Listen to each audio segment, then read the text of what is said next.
Everybody out there in solar land. Welcome to today's webinar. My name is John Lurch. I am the Senior Director of Marketing at Tigo. Been with Tigo about 4 years, and I will be your host today. We are talking about the State of Rapid Shutdown 2024 edition, all things solar rapid shutdown from standards to technologies and trends. And I've been doing a lot of webinars with Tigo, and I don't think I've ever done this many slides. And I know I've never packed the information bar on the right side of your screen with so many links and resources. So trying to really make this one informative for you all. Stay with me. And if you're watching this live, welcome in. Feel free to type in the box in the bottom left side for any questions. I will see if I can get to any. We might not have enough time, but if you do write a question, I don't get to it, I will send you an email as a follow-up. And then likewise, I have loaded that right bar with a ton of links. If there's something that you feel like I might have missed in those links, there's even more than you see, try to scroll. It'll keep going down. Just shoot me a note. You can find my email on my contact information on the bottom right, and feel free to connect with me on LinkedIn as well. So that's the On24 experience. After this webinar airs live, it'll be available on demand using the same exact link. You'll get a nice little email saying thank you for attending. Feel free to forward that email to your colleagues or share with them tigoenergy.com/webinars, where you can find this webinar along with every single other webinar we've done, and now it's in the hundreds on different subjects and different languages. So really great resource to view our ones that we have upcoming, as well as any of those on demand. So without further ado, here's what we're going to cover today. A little bit about Tigo for folks that might be new to us.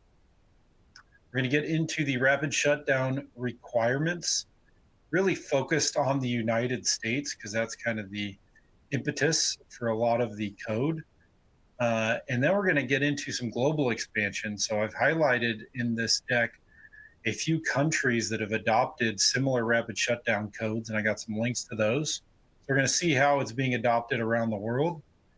And then I want to go back to the US and look at how the code has been updated over time and evolved, because there is a nuance of it where different versions of the code get adopted by different states. See what that means. We're also going to touch on UL 3741. I know that's a hot button topic for everyone. And then recap it with some technologies that are being used to keep pace with current trends, specifically higher and higher wattage modules and how to do rapid shutdown with those. All right, so a few questions we will answer. Things like, what is rapid shutdown and how you meet codes? Countries outside the US that are adopting. How have these codes changed over time? So basically, where are the trend lines heading? What is UL 3741?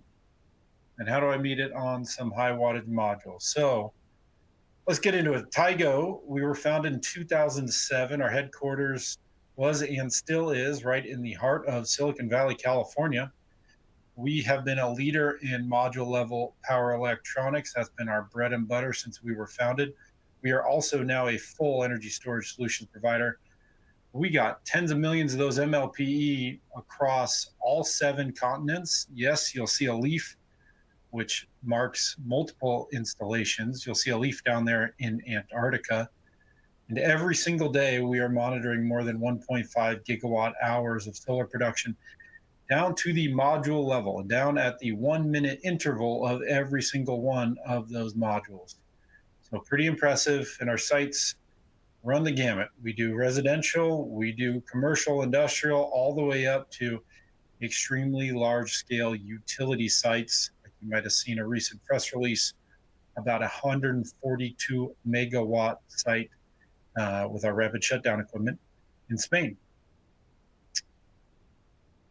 Now, here's a look at our different platforms. So, we don't do modules, but we do the MLPE, module level power electronics, or sometimes folks know them as optimizers or rapid shutdown devices.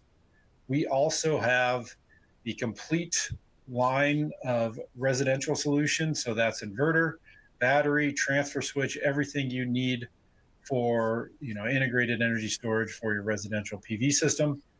And then all of it really is wrapped around a software layer that we call energy intelligence that allows you to get unprecedented visibility into the modules as well as control over all of these different components in the system.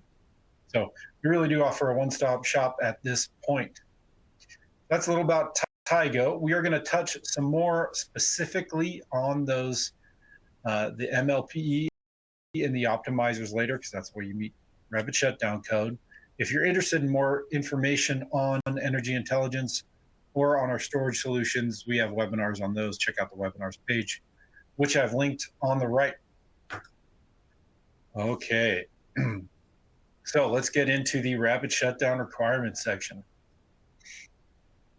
So Rapid Shutdown is a code. So it's a code all about enhancing safety. So it was put in place to protect first responders, and how and what it is designed to do is for the module level shutdown, basically de-energizing every one of the, not just modules, but all of the conduits that run from the modules to the inverters and anywhere from there for the safety of those first responders. Okay, that's it in its simplest form. And I have this visual to show. So why kind of at the module level? So if it's the middle of the day and the building, say, loses power or it's shut off at the inverter, and those modules, it's the middle of the day, so the sun is shining, those modules are still energized. They can still generate high voltage across a string that leads over to the inverter. So even if you shut down at the inverter, everything after the inverter might be off. The string that connects to the inverter might be high voltage. That poses a potential issue for, say, firefighters trying to access a roof, right? So what Rapid Shutdown code, or the latest versions, require is essentially shutdown at the module level. And it can be triggered by either loss of power in the building or pressing a button, essentially a rapid shutdown push stop button. And what it's going to do is indicate to all of those rapid shutdown devices, okay, shut down. They're going to prevent power from leaving each module, meaning there's no more high voltage, right? So first responders can safely access the roof, cut into it, do whatever they need.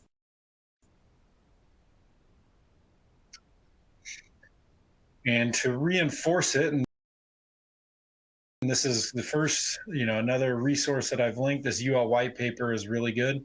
Basically what they've said is a lot of the original solar code was about, being able to access the equipment. This new rapid shutdown code had to be put in place, extra safety precautions specifically for those firefighters working around the array while fighting a fire, which that sounds like a tricky situation to navigate. The last thing you want is some additional high voltage in the mix. And here are the specifics of what the code says really for 2017 plus. And later in this presentation, I'll go through the different permutations as it relates to 2014, then 2017, now we're into 2023, etc. But 2017 plus is kind of really where the module level shutdown got solidified. And the reason why is that the code says it sets a boundary around the array, an array boundary that's 1 foot, so pretty tight. And within 30 seconds of either power loss or initiation by the switch, inside the array, you have to be under 80 volts. And outside of that array, you have to be under 30 volts. And so I think modules get to about 40 volts. So when you're looking outside the array under 30 volts, that means, yeah, you got to really shut everything off. Okay. So that is the absolute kind of core of the code. What a compliant system looks like in its most traditional form is every single module is connected to a rapid shutdown device. Usually that's MLPE with a rapid shutdown function. So that could be a dedicated rapid shutdown device where that's all it does. It could also be an optimizer that might help mitigate the impact of shade, but also perform a rapid shutdown function, right? So those are connected, rapid shutdown device connected to every single module. Sometimes it's one device for two modules, but kind of similar premise. And then on the left side, you have an initiator. So in its most common form, the initiator is sending a keep alive signal to those devices. Upon initiation of rapid shutdown or power loss, that keep alive signal goes away. Those rapid shutdown devices go into shutdown mode and they stop any power from escaping the modules, or they might allow a very, very small amount of power to escape the modules. Okay. So that means voltage is reduced at the modules. You keep everything inside the array under that 80 volts and everything outside the array, of course, under the 30 volts. Really, you keep everything under the 30 volts and mission accomplished. There are some, permutations of this, like we have a wireless option as well, but this is really the core of it. Okay.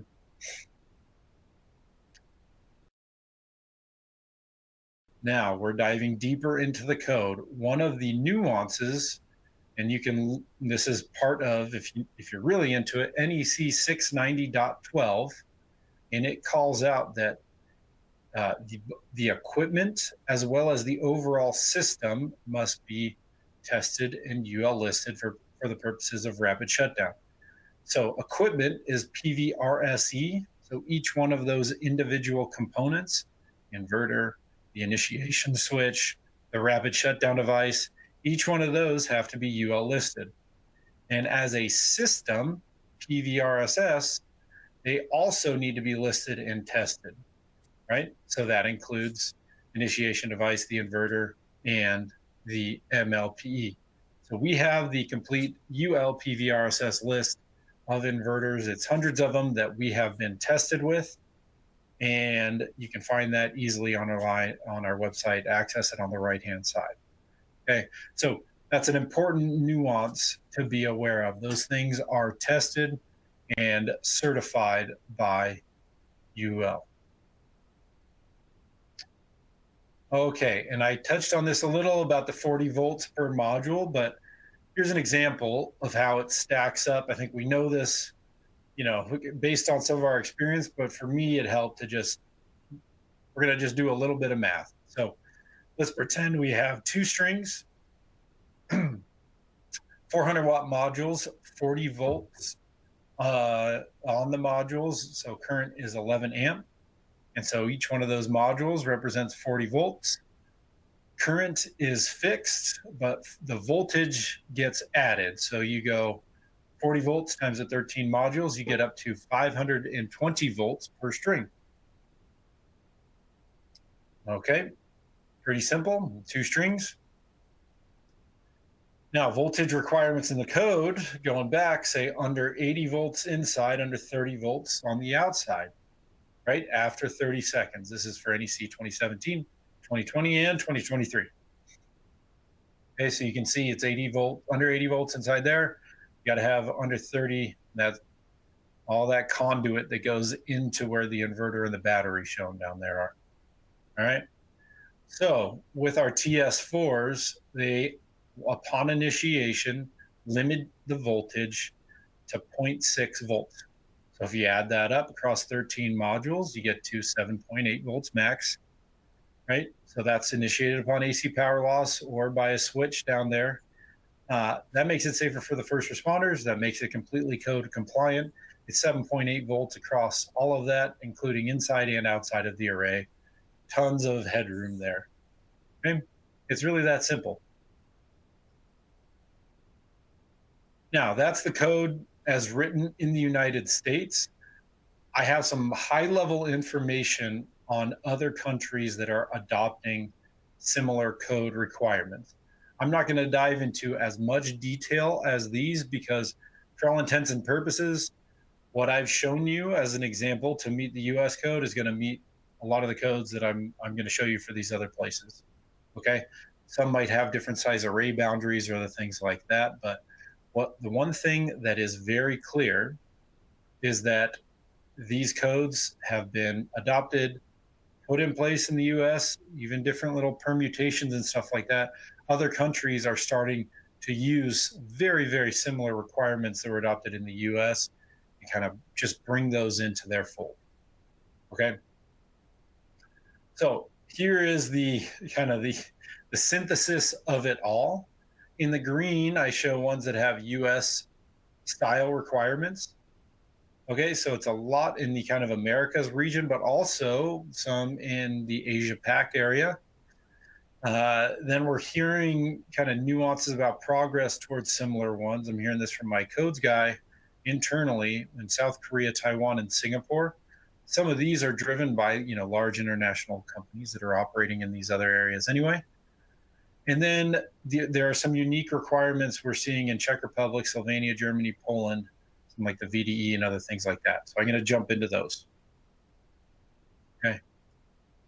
So first in the Americas, and I recommend check out this. This is a good site. It's linked on the right, codefinder.nfpa, and it's the National Fire Protection Agency that helps administer the National Electrical Code.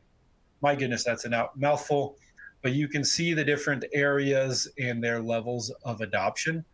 So you got the United States, you got Mexico in there, Costa Rica has recently adopted, and then we're going to touch on other areas like Brazil that's kind of following a state-by-state adoption like the United States.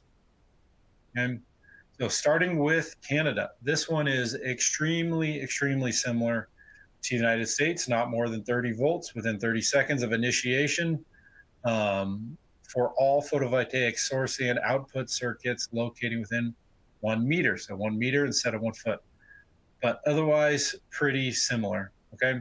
And then UL-PVRSS and PVRC are recognized, but it's by the Canadian Standards Association. So you can see if you want to find out more, Canadian Electrical Code 2018, Section 64. All intents and purposes, going to meet the US codes, and you make sure you have the right kind of certificates and stuff like that. Canada is going to be a very similar process. Okay, Mexico is on a version. We are hearing, though, commercial installations opting for this more so than the residential side, because a component of all of this is just on the enforcement angle. So that's just the reality of things. And then Puerto Rico has adopted 2017 of the NEC, so that's effective 2018. I call Puerto Rico out, obviously not a U.S. state, but it is a territory. The U.S. states adopted their own times, and Puerto Rico is a huge solar market that continues to grow, not only an excellent solar resource, but a great resiliency story to tell there. So they've adopted the rapid shutdown code for module level requirements. Costa Rica, also similar module level requirements. And then in Brazil, it's being done on a state-by-state level. So now 3 states have adopted rapid shutdown. If it's any indication of how things tend to go, is some places kind of get a beachhead and a few start to adopt, and then others more and more and more start to glom onto it as well. So even Brazil now has some requirements. Okay, I touched on those. Then we get into Asia Pacific. In the Philippines, instead of the NEC in the US, it's the PEC 690 in the Philippines. Okay, and they have applies to system conductors of more than 1.5 meters, so about 5 feet in length inside a building, or more than 3 meters from an array. Okay, and then similar 30 volts you're seeing, and it's within 10 seconds of rapid shutdown initiation, and no big issue to comply. So similar setup like you would. And then Thailand, similar code to NEC. We've been tracking this, and even then, once things get implemented, sometimes they can take a while to really filter through and have the uptick. And now we are seeing quite a nice, nice bit of projects in Thailand that are using our rapid shutdown devices. And then here's a view. This was taken from the Philippines Electrical Code, the PEC 690 presentation. All right, and then in Europe, Poland has a fire safety for installations greater than 6.5 kilowatts. So obligation to notify the authorities and of the state fire service that it was completed. And so what I'm hearing is that optimizers are generally regarded as a way to satisfy this requirement. Germany has more of a best practice and not exactly legally binding as recommendations to reduce the probability of electric shock. So that's the VDE application rule adopted in Germany. So you can also look that one up. Then we have Slovenia, and I've got a link here to the fire safety guideline for building applied photovoltaic systems on flat roofs.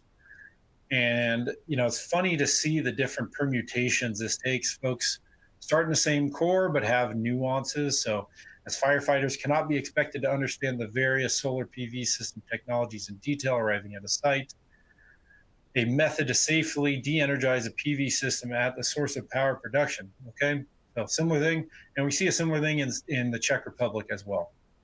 So now we're starting to see kind of that portion of Europe as well. And when you combine, you know, Germany's a major player for solar in Europe, obviously. The Czech Republic and Slovenia also really coming on strong. So pretty significant adoption starting to percolate through Europe. Maybe the biggest news, and maybe I buried the lead though, is again, talking with our codes guy internally, IEC 63257 has been approved. We are expecting publication as early this month or an official announcement. And the IEC has roughly 60 member countries. And so based on the latest information we have is this is not defined as a standard, and this is not a requirement. What it is laying the groundwork for rapid shutdown criteria. So I viewed this as it's almost like a packet of like legislation or of code, essentially, that can be adopted more easily by a country that wants to put in place mechanisms to protect first responders, but doesn't want to do all of their own engineering and rule guidance and everything else like that. So if you can see in here in kind of the fine print where it shows like mode specifications, they're getting to those things like the amount of time before certain events happen. Okay. And I pulled a quote from the latest document I have here, but it's basically acknowledging, look at PV systems are getting more and more widespread. They're getting more commonplace on rooftops.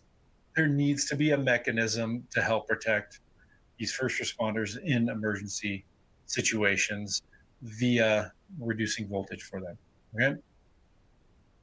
So check that out and be on the lookout when it does go live. We'll probably post a blog about it to our website and what some of the implications are, because it really does, in my view, become an accelerant because it essentially lowers the barrier for other countries to adopt this code or adopt a similar version of rapid shutdown. Okay.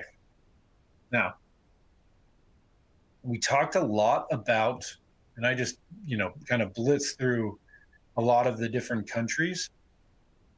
And a lot of what we kind of focus on is what is absolutely mandated by, say, an AHJ, what's mandated by, a national electrical code.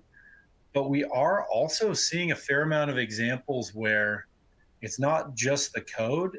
It might be an international company, or maybe they're headquartered in the US, maybe they're headquartered in Japan, but they want to adopt the latest safety codes, say for their manufacturing facility in this example, Vietnam, right? They just want to meet the latest safety codes. It doesn't matter if it's in a different country, it doesn't require them. They want to be code compliant with, say the US, because that's what they're comfortable with. So we are seeing examples of this in Vietnam and other areas, predominantly in Southeast Asia, that might not have adopted rapid shutdown. And I got a couple articles linked here talking about the boom that's happening in Vietnam in particular. And another consideration is insurance companies. So we are hearing from our sales teams in Europe in particular, but this could be even more common outside of Europe as well, of insurance companies offering varying rates depending on whether or not rapid shutdown is included with the PV array. And that's kind of interesting. So I started to do more and more digging on this subject and found a pretty interesting article from Allianz Risk Consulting, and I have this linked on the right side, talking about disconnector switches closer to the modules, what they call a fireman switch, should be considered to support manual firefighting and to de-energize major conduits. Okay, so and this is from a risk consulting perspective. Again, ties into the insurance companies, might just tie into those international codes, best practices for safety. Of course, the easiest of this is to use rapid shutdown devices. You hit that switch, the whole thing has been de-energized. Okay, so give that a read. It is not focused on rapid shutdown at all. There's just a component of it, but I thought that was interesting that it was getting a mention or a call out. So recap, here is the map. We touched on the United States, on Canada, on Mexico, on Costa Rica and Puerto Rico, and other parts of LATAM like Brazil adopting by the different states. So those are all areas that we are participating in currently, and we are getting active solicitations saying, hey, I would like your help meeting rapid shutdown code requirements for my rooftop project. All right. And then in Southeast Asia, Thailand, Philippines, and I mentioned a few others, and then of course in Europe as well. Okay, one thing I think I might have just glossed over or skipped is we also get asked, okay, what building or what types of installations have to comply with rapid shutdown code. And in the United States, the way it is written, and some additional guidance was just clarified in 2023, is that essentially it's any rooftop system. So if there's modules on the rooftop, you got to meet rapid shutdown code. Now, what if the system is on a carport, for an example? Well, that gets a little tricky. If the conduits run into a building, and this is true of whether it's a carport or a ground mount, if the conduits run into a building whose primary function is not to house solar electrical equipment, then it needs to meet rapid shutdown codes. However, if that building's primary use is to house the solar electrical equipment, or the inverters and everything are out, say, under the array, then you don't have to meet the rapid shutdown code requirements. So that is an important thing.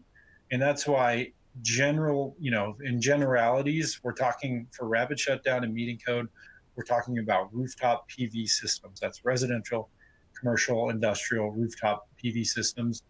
The majority of ground mount systems and the majority of carport type systems do not require it, although we are seeing customers that do want it anyway.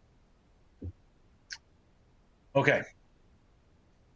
So we talked a lot about the code. I'm going to talk a little more about our solutions, because meeting rapid shutdown is one thing. I view it as, okay, you gotta be careful, but you want to make sure you check that box. But these rapid shutdown devices can do a lot more than just de-energize a module. So I mentioned our bread and butter has been TS4 Flex MLPE. That's what we've been doing for a very long time. It's some of the most reliable and flexible MLPE on planet Earth.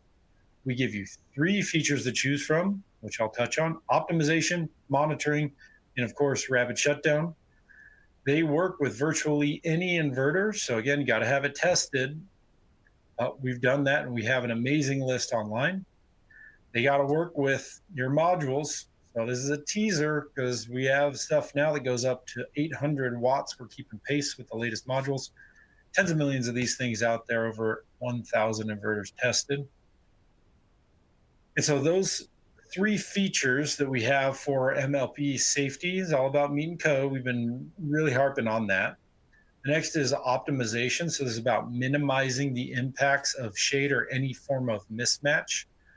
Or another way to think about it is increasing your electrical output, production.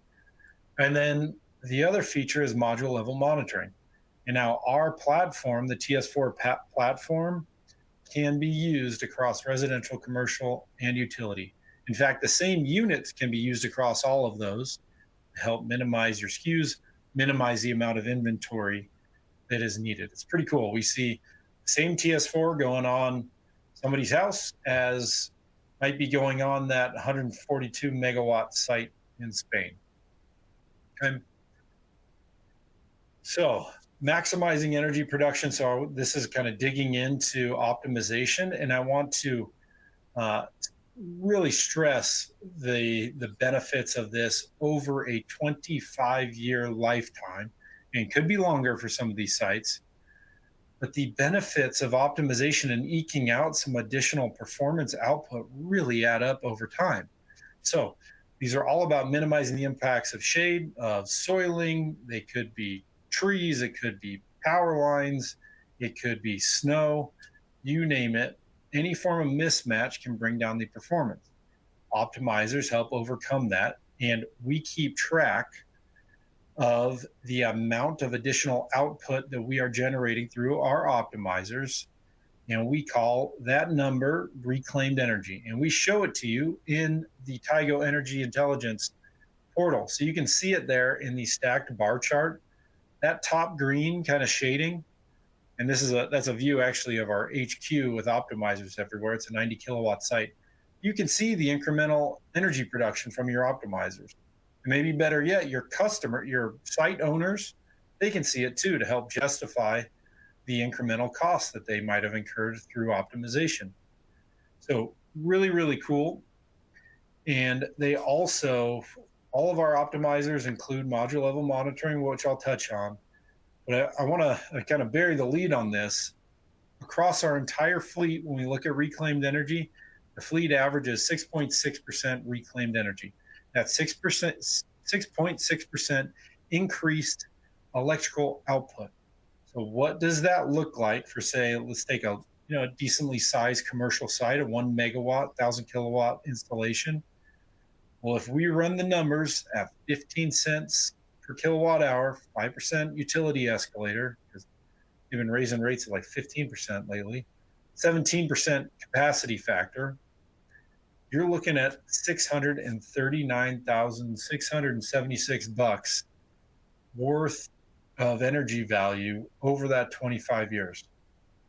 It's astonishing how much this adds up over time.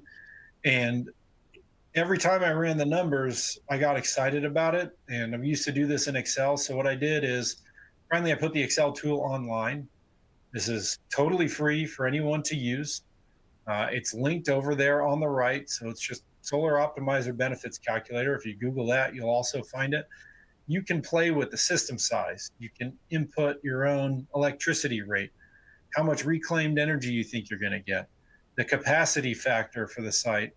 And some people aren't familiar with capacity factor. So I've also included a production number of kilowatt hours per kilowatt per year.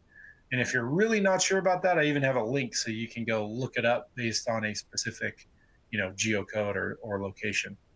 But then you can see how much reclaimed energy, how those savings add up, say, per year and over time. So in this case, 639K lifetime, that turns into an average benefit of $25,000 per year, or 64 cents per watt. Okay, that is pretty significant. Pretty significant stuff. Check it out. So that's the optimization side of things. Now I want to talk about Tigo Energy Intelligence, and specifically a component of Tigo Energy Intelligence, which is module level monitoring. So, energy intelligence, or EI for shorts, are all in one software platform, commissioning, operating, monitoring, all about helping you get your system up and running and then helping you operate and maintain it, reduce truck rolls over that very long period you're going to have to be looking after these sites. Okay. So we got over 1.5 gigawatt hours that we monitor daily. We have an insane amount of data that we are collecting on all of these different sites, and we provide, your site data to you as an installer. And it is an open architecture. So you can connect Tigo devices. You can also connect third-party inverters, little mini weather stations, power meters, you name it, customize it for how you want it or how your system owner wants it. Now, the module piece is extra cool because typically, say with string monitoring, you're seeing, production across the entire string. With this, you essentially have a digital twin of what's happening currently with every single module. You can look at the day's, energy production. You can look at current power. You can look with our premium, you can look at even voltage and current of those. You can also go back in time and see how systems were performing to help troubleshoot things. So one of the features that people love, after they commission it, they pull up the system, they're looking at the modules, they see they're all bright green, but one of them's a little darker shade and it's producing a third less power. Well, they know right off the bat, hey, I got a diode issue on that. I'm going to go issue an RMA for that module. You do an RMA right there. That one diode losing 1/3 of one module over the entire lifespan of the project might be about $1,000 in lost energy production. One thing. And you can RMA it right then. Maybe you catch that later on through string monitoring, although I think it's pretty hard to do because, again, you're looking at an aggregate of maybe 15 or so modules in the string. So 1/3 of 1/15 is much harder to detect. Okay. So I touched on the module level view, and you see that again on your right. And I think of this as like really cool kind of, you are the hub of multi-site management with this. On the left side, we see the reclaimed energy in those stacked bar charts where you can see what's going on the site from a production standpoint. In the middle, we have EI professional, energy intelligence professional. That is all about multi-site management, all about collaboration with your team to reduce truck rolls. So we have a bunch of information about this on our website. You can even sign up for a free trial if you want. Super cool way to connect all of your sites and start getting metrics on commissioning, on alerts, things you need to address, etc.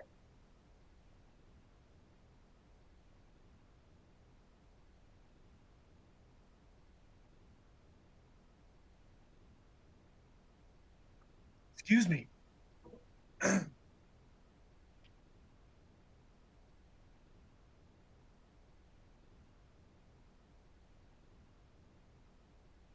This is what happens. Try to do a long webinar.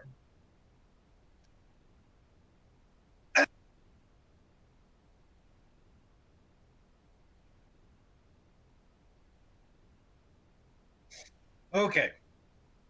Note to self, tough to do one big webinar solo. Let's keep growing. So improve your bottom line for your business and projects. So again, lower O&M, make sure these sites are producing at the way they were designed, faster commissioning with our software, and ultimately you're going to end up with some happier customers. So here's the whole lineup. We have our TS4A series on the left. Those go up to 700 watts. You can choose rapid shutdown only.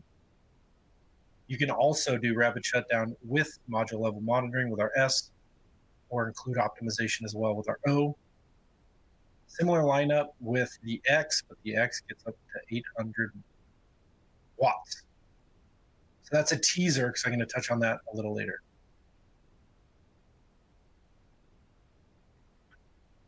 Okay, let's get back to code. So I talked about permutations of the code. When I first did this presentation, they showed what was live in the US, which is state by state adoption as of 3.1. Today, I noticed they have a new version for 8.1. So you can see the states kind of slowly adopt at different levels. So there was, here again, is 3.1, 8 in NEC 2023. Now we have 13 in 2023. One thing I'll note is, according to this, New York, Pennsylvania, Nevada, for example, still in 2017. And that UL 3741, which I'll bring up in a bit, that was really introduced in 2020 version of the code. So something to be aware of. Okay, so that's state by state adoption of these different levels of the NEC. So where we started in the early rulemaking, 2014, was at 600 volts are okay within 10 feet. Pretty simple. Okay. And then outside of the boundary, you had to be under 30 volts in under 30 seconds. Then 2017, this is where the module level requirement really came into place. You had to be under 80 volts inside the array. That's how you end up with MLPE. And then they tightened the boundary to 1 foot and outside the array under 30 volts. So I already touched on this. This is where I'd say is the most common is 2017, 2020, 2023 as well. Okay.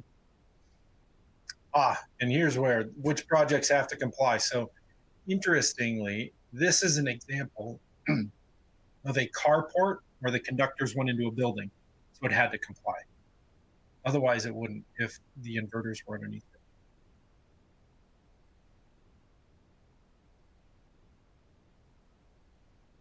Now, 2023, similar codes, but added UL 3741. So UL 3741 has an alternative that's called PV Hazard Control System. PVHCS may include racking, inverters, cable trays, wire clips, and even specific installation. But basically, that inverter needs to be within 1 foot, like right up against the array, and your inverter row spacing can't be more than 2 feet. And if that's the case, you can keep inside that array to below 1,000 volts, and then outside the array is still 30, and you can meet code. All of those different things have to be listed. So again, racking, inverters, cable trays, wire clips, specific installations. All of those have to get certified as that PVHCS. Okay, that's the basics for UL 3741. And so the talking point you hear on the conference circuit, hey, so no more MLP. Well, it's not quite that simple. Okay. So still what's most common is to meet rapid shutdown code the MLPE way. Now here's a different view of similar kind of schematic of the whole system under 1,000 volts, that inverter within 1 foot, and the spacing must be a max of 2 feet with a PVHCS system. Okay. Now what if my array isn't continuous? Well, then the code says you got to start using isolators, or in the subarray, you can go back to MLPE. And now you have this kind of interesting MLPE mixed with, non-MLP on a site. But folks are doing this.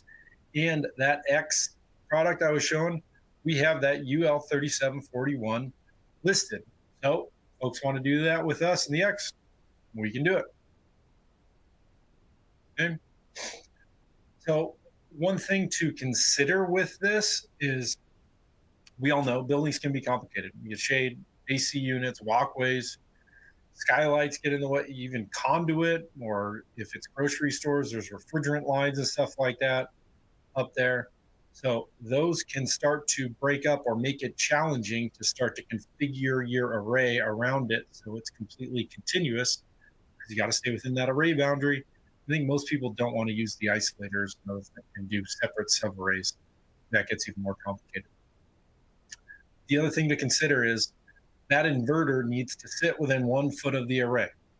And so that means when you need to access the inverter, you're not doing it on the ground level or even maybe in one central location.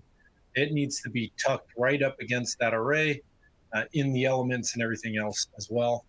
And we all know there's a ton of rooftop varieties, so it becomes a little more challenging, say, to standardize and even to maximize the rooftop space. Okay. Additional considerations, and this is, good article. I have it linked on the right, done by Mayfield Renewables. Huge amount of respect for what those guys do.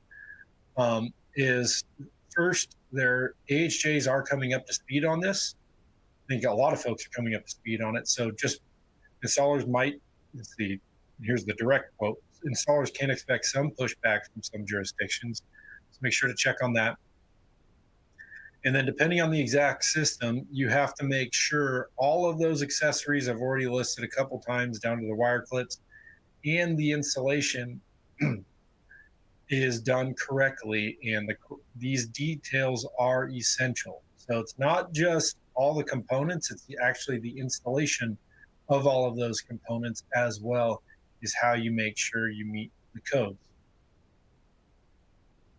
So the fine print, and I say read the fine print, a lot of it is in manuals, a lot of it's from, say, the racking folks that list the different pieces of equipment that qualify.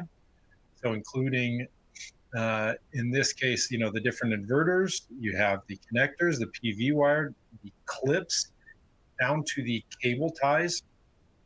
And then I pull a quote off to the right here. All PV wire must be attached UV rated nylon zip tie wire clip with the approved air gap, providing proper insulation from the frame. So there's a lot to unpack in these different ones. And again, we're the company that's all about flexibility and giving folks options. If this is the path folks want to do, absolutely just make sure that you read through the details to make sure that you or whoever is installing the site for you adheres to the proper equipment and the proper installation practices that are inside the PV listed in the PVHDS, because if there's deviations from those, it might not get approval from the AHJ. So again, not as simple as, hey, we just didn't have to use any MLP. I kind of joke, well, what if you use the wrong zip ties? Then you might be doing a whole bunch of rework. Okay. So I joke a little bit, but I did write a blog on this subject in quite a bit of detail. I mentioned we are getting our products UL 3741 certified. I do think there's an avenue that people want to take for UL 3741. Absolutely go for it. But just know we are believers there's not a one size fits all approach for things. So you got to look at, okay, code compliance. You got to look at, are we going to need to remotely monitor these sites? Do we have shade? Do we have to start designing different sub-arrays, other things like that?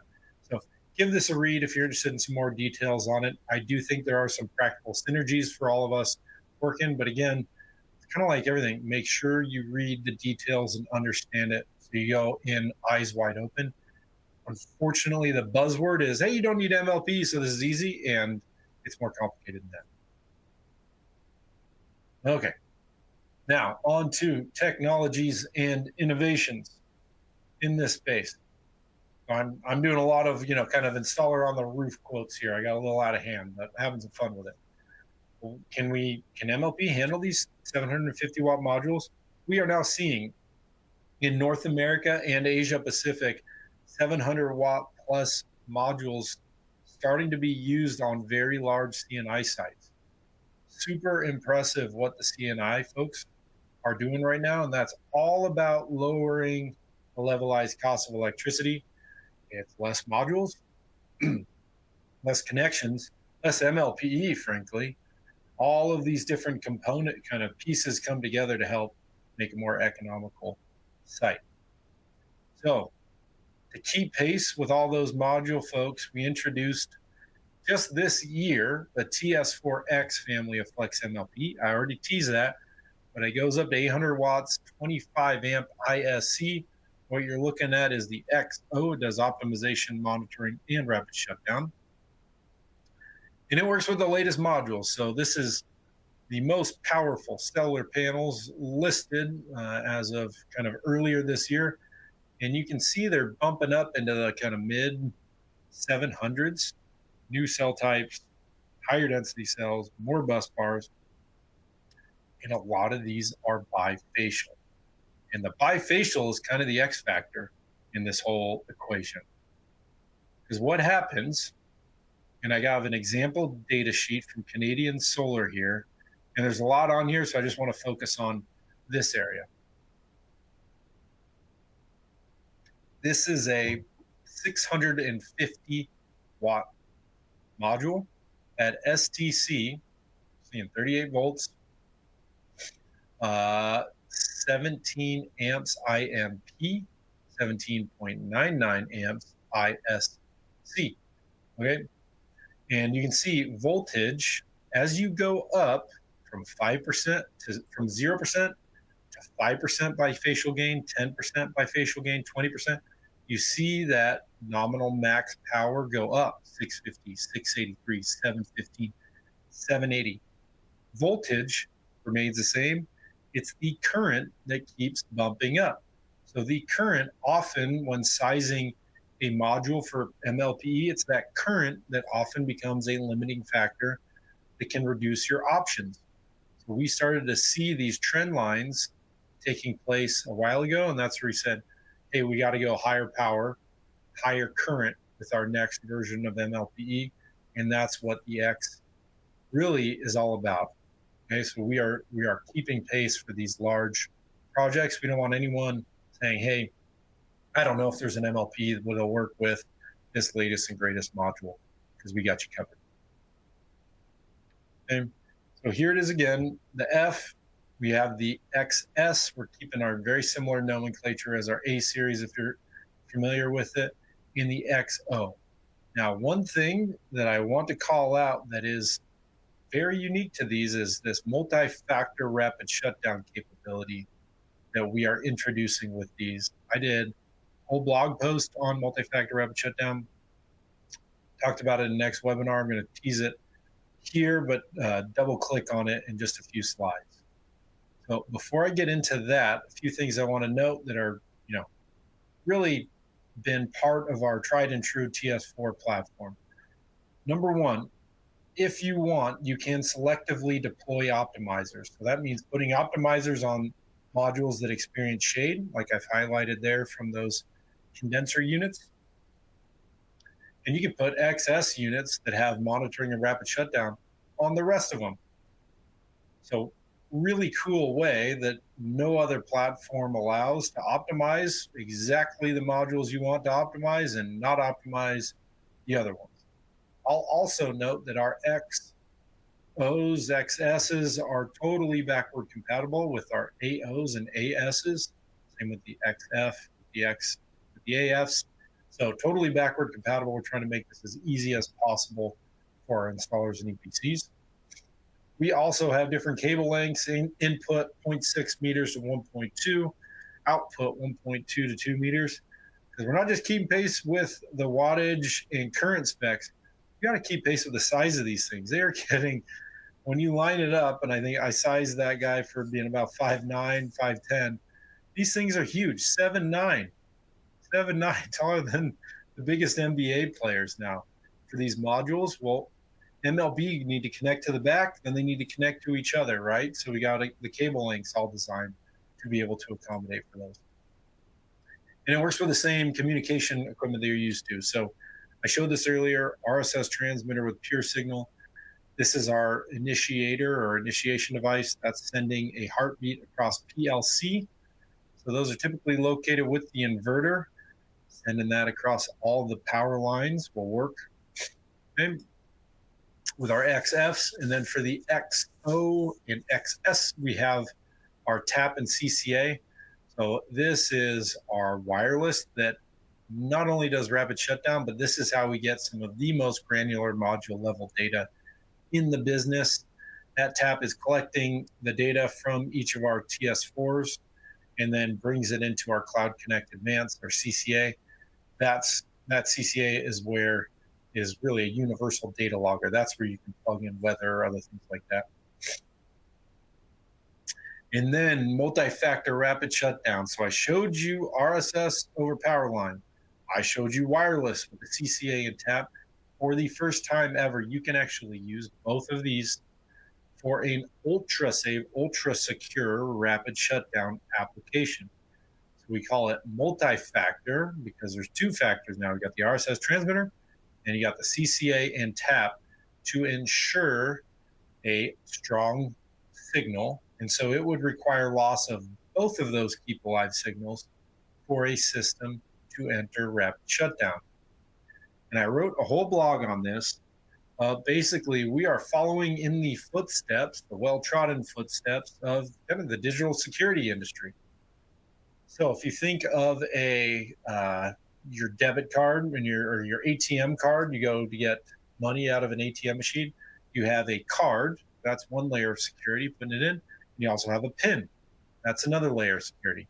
That's where kind of some of the multi-factor security layers came from. We're following in similar footsteps. If you're interested in more, I wrote a whole blog about it. It's linked on the right as well. We view this as kind of the pinnacle in rapid shutdown security, that anyone that wants to be ultra secure with their signal can use multi-factor rapid shutdown. Okay, and this, I promise, is the last question from our installer friend here, but can I get help with my design? Yes, sir, you may. So hopefully folks have heard by now about our Tigo Green Glove program. It is a premium support experience for select customers. And our services include design assistance, installation assistance, and even post-installation assistance. Super, super helpful. You will be helped by someone in your region, usually an experienced sales engineer, to help troubleshoot any issues, whether it's in any of those phases. And it's a premium support experience, but it doesn't have a premium price tag. It is totally free to select installers. So I got a link on the right. If you have sites you have in mind, you're planning, you're already executing, maybe you installed 5 years ago with Tigo and you want an extra set of eyes, we will take a look at those. Here's how it works. You register and someone from our Green Glove team is going to reach out to you and really ask for a few kind of standard documents, design tools, other things like that, or your designs. We'll take a look at the system design, ensure compatibility with our equipment and inverters or anything else, review an installation plan. We will even get on the phone while your guys or other folks from your crew are on the site itself. We'll get on the phone to help troubleshoot. And then we will do a post-install review to validate that everything is looking good. We have had such amazing feedback from this program, and we announced it, I think, about a year ago. I'm not really sure on the exact date, but we have over 500 different sites engaged in the Green Glove program. It's been amazing, and it's one of our steps in what we're calling total quality solar, where we are a manufacturer solutions provider, but we realize so much of the quality of the experience and of the installation really comes down to making sure that these systems are designed and executed properly. So we're trying to be really good stewards in the industry, help you all out. Okay, I think I'm about coming to the end here. So, want to just recap a few things. So rapid shutdown, hopefully saw now required throughout the U.S. Again, we looked at those different states.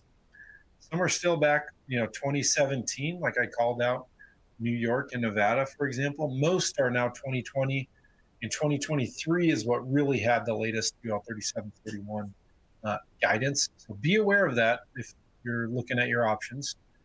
Similar codes expanding throughout Latin America. We talked about Puerto Rico. We talked about Costa Rica, different states in Brazil, Asia Pacific, Thailand and Philippines in particular, and then some spots in Europe.